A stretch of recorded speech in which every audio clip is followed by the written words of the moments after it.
Olá a todas e a todos que estão assistindo esse vídeo. Eu sou o Juciano Gasparotto. Eu faço pós-doutorado no Laboratório 32, que é o Centro de Estudos em Estresse Oxidativo, na Universidade Federal do Rio Grande do Sul. E hoje eu estou aqui para falar para vocês sobre o eixo intestino-encéfalo e seu papel na neurodegeneração. Como vocês já devem saber, já devem ter lido e ouvido em vários lugares, o nosso organismo, assim como o ambiente onde a gente está inserido, está completamente tomado por micro-organismos, fungos, arqueias, bactérias, vírus, enfim, uma variedade de micro-organismos que afetam diferentes ecossistemas. Não poderia ser diferente conosco. Esses micro-organismos também tem uma capacidade de induzir respostas na nossa fisiologia e na nossa bioquímica, principalmente aqueles micro-organismos que estão localizados no nosso intestino. Eles podem estar modulando uma série de comportamentos e talvez até induzindo algumas doenças agudas e doenças crônicas. Aqui eu cito alguns exemplos de funções que esses micro-organismos podem ter na nossa fisiologia, como alteração de humor, alteração de sono, a inteligência. Além disso, tem algumas palavrinhas aqui que estão relacionadas também com esses micro-organismos, como os probióticos, que hoje a gente encontra no mercado, né, diferentes probióticos, assim como os iogurtes, a kombucha, hoje também está em alta, o kefir. Então, uma série de alimentos fermentados também, que podem estar induzindo, aumentando, fazendo com que esses micro-organismos proliferem no nosso trato digestório. E com isso, eles induzem algumas respostas que podem ser muito benéficas para a nossa saúde.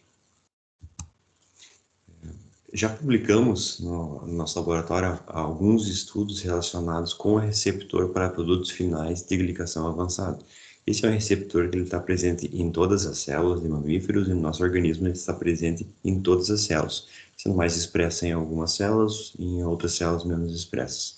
Mas ele é um receptor muito importante porque ele faz a mediação do processo inflamatório. E nós vimos que quando há algum processo de infecção que vai resultar numa inflamação, essa inflamação na circulação sanguínea vai chegar até o sistema nervoso central, onde esse receptor, o RAGE, ele vai ter um papel central em estar sinalizando e informando as células neuronais que tem alguma coisa errada acontecendo na circulação. Essa coisa errada, obviamente, vem por sinais gerados pelos micro-organismos ou pelo nosso próprio corpo, no qual então vai induzir uma ligação no receptor e esse receptor vai acabar transcrevendo uma série de fatores e de fatores de translocação que vão induzir a expressão de algumas proteínas que são consideradas mais citotóxicas, podendo levar até mesmo à morte neuronal. Então a gente vem estudando esse receptor há um bom tempo e a gente começou a entender o mecanismo dele, porém na ciência, o Bernard Shaw descreveu muito bem na ciência quando a gente consegue responder uma pergunta, outras 10 perguntas são geradas nesse processo. Então, nós conseguimos associar a alfa-sinucleína a regiões, o RAGE, a regiões que estão relacionadas com a doença de Parkinson. Parece que essas regiões são mais vulneráveis à ação desse receptor. E parece que, de algum modo, essa alfa-sinucleína consegue se ligar a esse receptor. Então, induzindo a longo prazo, de maneira crônica, em modelos animais, a morte desses neurônios, então, combinando com sintomas aí que são característicos da doença de Parkinson, que é a morte dos neurônios dopaminérgicos. Bem, então, esses nossos estudos acabaram revelando algumas questões que ficaram abertas. Por exemplo, o que faz a alfa-sinucleína, essa proteína que ela está diretamente relacionada com a doença de Parkinson, é considerada a assinatura do Parkinson, porque ela começa a acumular, começa a formar agregado e vai levar à morte do neurônio. Então, o que faz essa alfa-sinucleína sofrer uma alteração que pode levar à doença de Parkinson? Outra pergunta, da onde está vindo essa alfa-sinucleína com essa alteração de conformação que é essa capacidade que ela consegue agregar mais. E quem que coloca ela dentro da célula? No caso, agora a gente está vendo que é o RAGE, mas existem outros mecanismos que podem estar influenciando isso. E por que acontece isso? E tem como prevenir a doença de Parkinson? Bom, então, uma série de perguntas que foram geradas com os nossos resultados, isso nos levou a dar uma revisada na literatura, que nos levou lá para o século III a.C., onde Hipócrates dizia: todas as doenças começam no intestino.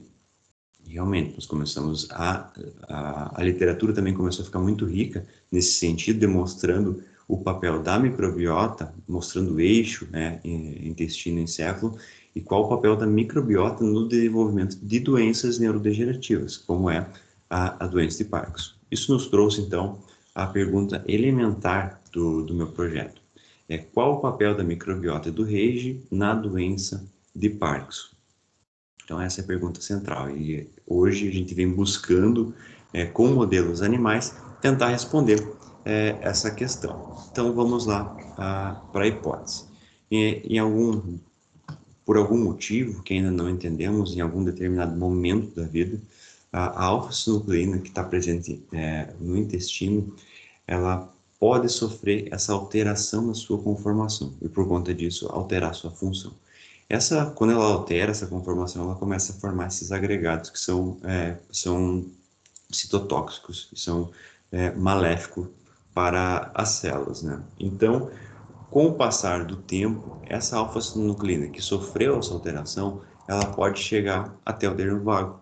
E com o transcorrer dos anos, essa alfa-sinucleína então pode atingir o sistema nervoso central, e as regiões que a alfa-sinucleína atinge primeiro são as regiões dopaminérgicas, justamente essas regiões que são afetadas na doença de Parkinson, que vão desencadear os sintomas que a gente conhece, que é muito comum a gente conhecer alguns dos sintomas. Existem vários sintomas da doença de Parkinson, porém a gente conhece mais aqueles relacionados com sintomas motores, como a dificuldade na marcha, também dificuldades em controlar movimentos, até mesmo para comer. Mas antes disso, antes desses sintomas motores aparecerem, o que acontece lá no início é sintomas de depressão, constipação. A maioria das pessoas que terão uma doença de Parkinson em algum determinado momento da vida teve alguns momentos de fases de constipação, então parece estar bem associado a essa questão de constipação, o que também leva a crer que a microbiota tem um papel fundamental para o surgimento dessa doença neurodegenerativa. Bom, então, baseado em toda essa relação, né, que vem sendo demonstrada na literatura, hoje, para tentar responder a nossa pergunta elementar de qual o papel da microbiota do RAGE na doença de Parkinson, a ideia desse projeto é utilizar fezes de pacientes com a doença de Parkinson, pessoas diagnosticadas com a doença de Parkinson, porque nessas fezes tem um conteúdo muito rico de microbioma, de microbiota, obviamente, mas também tem a proteína alfa-sinucleína com essa mutação que ela sofreu, que ainda não se sabe se é por conta da microbiota ou por conta de alguma coisa do hospedeiro.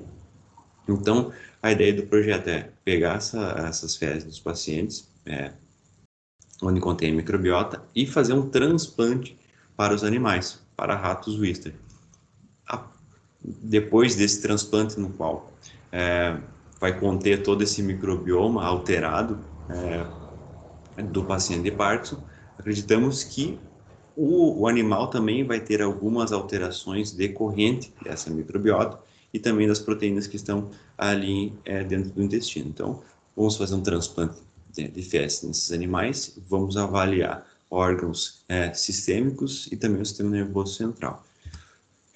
Além, obviamente, de estudar o RAGE e ver como a alfa-sinucleína pode estar se ligando ao RAGE. Até o momento a gente tem já alguns resultados muito interessantes referente a isso, e parece sim que tem essa associação entre o RAGE talvez estar fazendo a transcitose da alfa-sinucleína para dentro do neurônio.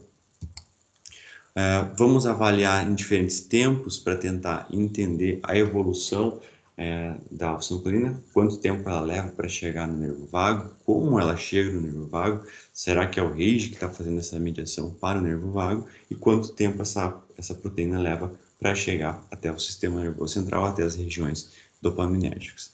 Também vamos avaliar o intestino dos animais, o microbioma, obviamente, as alterações que vão ser induzidas pelo transplante e também pelo tratamento que vamos utilizar um probiótico para tentar modular e para tentar talvez preservar, né, os órgãos, né, do animal que vai ser exposto a esse tratamento, ao transplante.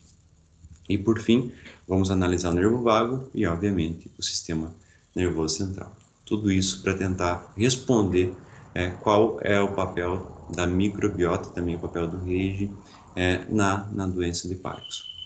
Bom, esse então é um projeto que está iniciando, um projeto tem andamento. O nosso laboratório hoje conta com alguns projetos relacionados com a microbiota, como por exemplo a modulação da microbiota em animais que passam por acidente vascular encefálico. Outro modelo é a modulação da microbiota em modelo de depressão, também no modelo animal. Modulação da microbiota em animais obesos. Então, tudo isso para tentar, a gente acaba utilizando diversos modelos para tentar entender como a microbiota pode estar afetando diretamente a nossa vida e como ela tem um papel central na nossa fisiologia e na nossa bioquímica e como ela é super importante para a nossa saúde. Bom, eu agradeço a todos vocês pela atenção e qualquer coisa tem minha rede social e podem estar em contato. Deixo um grande abraço e até a próxima, pessoal. Muito obrigado mesmo pela atenção de vocês.